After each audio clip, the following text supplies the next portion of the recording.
আমরা খুব দুঃখ ভারাক্রান্ত হৃদয় নিয়ে কান্না জড়িত অবস্থা নিয়ে আমরা এখানে হাজির হয়েছি। আমরা গত মাসের 6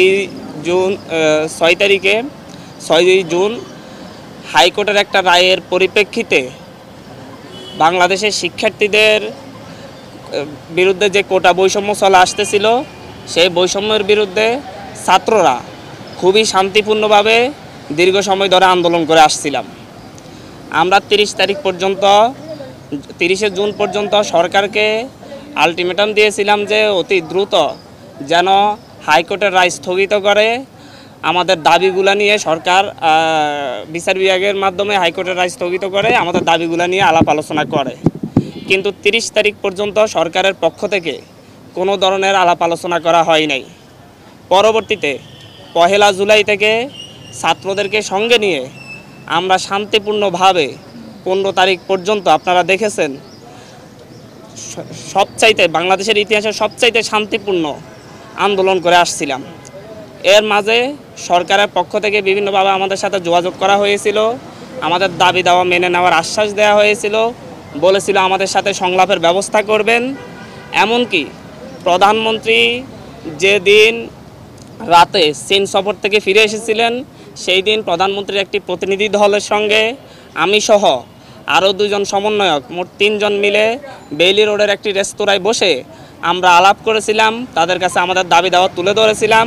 ওনারা প্রধানমন্ত্রীর কাছে বিষয়গুলো পৌঁছে দিবেন এবং কোনো মন্ত্রীর মাধ্যমে আমাদের সাথে সংলাপের ব্যবস্থা করবেন বলে সেদিন সন্ধ্যার মধ্যে একটি সংলাপের ব্যবস্থা করবেন বলে আশ্বস্ত করেছিলেন। আমরা দুপুর 11টায় যখন সেখান থেকে ব্যাক করি, ক্যাম্পাসে এসে আমরা জানতে পারি ডিএমপি কমিশনার হুমকি ধমকি দিচ্ছেন, ছাত্রদেরকে আর রাস্তায় দাঁড়াতে দিবেন না। বাংলাদেশ ছাত্রলীগের সভাপতি সাধারণ সম্পাদক মধুর ক্যান্টিনে সংবাদ সম্মেলন করে হুমকি ধমকি দিচ্ছেন এই আন্দোলনকে দমন করবেন।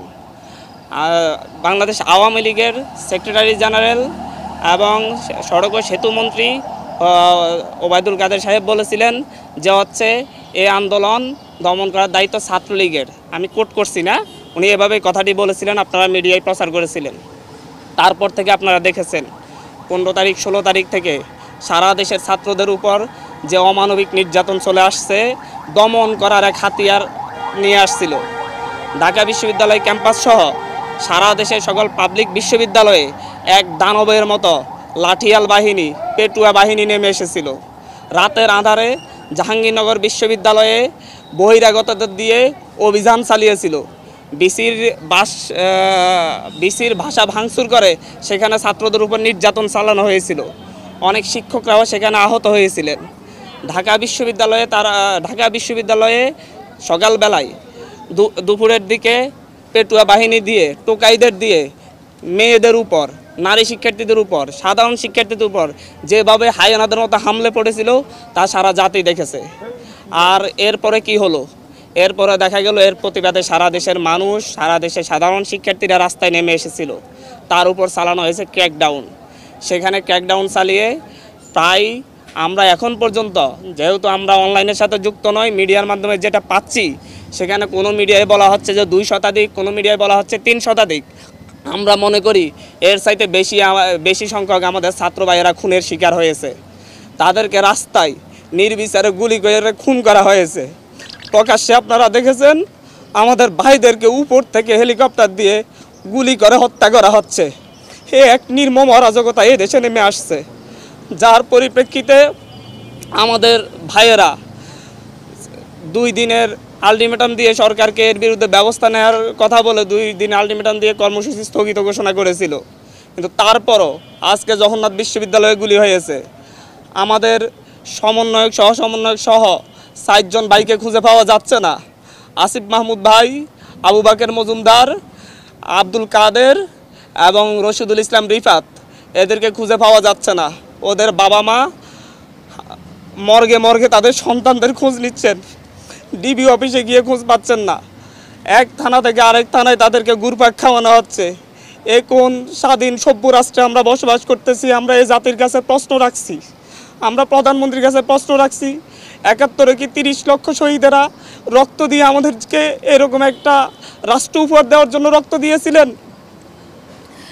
এই পর্যায়ে আমাদের যেটা আমরা দেখতে পাই, আমরা তো একটা যৌক্তিক দাবি নিয়ে রাস্তায় নেমেছিলাম।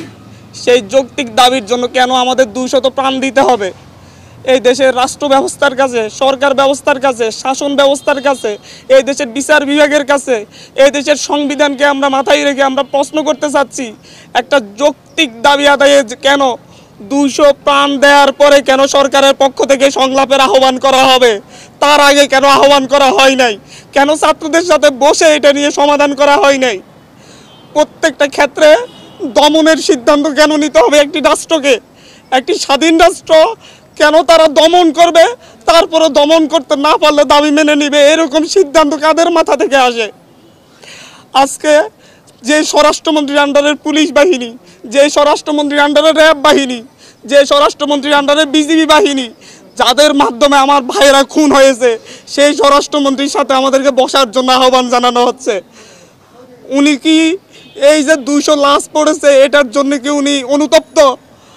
এটার জন্য কি উনি দায় স্বীকার করেছেন? উনি কি ক্ষমা চেয়েছেন? আমরা কিভাবে এই রক্ত খেকো মন্ত্রীদের সাথে আমরা আলোচনা করতে পারি, যারা হচ্ছে রক্তের বন্যা বয়ে এই দেশে একটা অরাজক পরিস্থিতি সৃষ্টি করেছে? আমাদের সাথে তো আগেও বসা যেত, আমরা তো আলাপ আলোচনা করতে পারতাম, এর সমাধান হইতো। সরকারের যে যুক্তিগুলো তুলে ধরতো, আমরা আমাদের যুক্তিগুলো তুলে ধরতাম, সুন্দর সমাধান কেউ হতে পারতো না? এই লাশগুলোর দায় কে নিবে?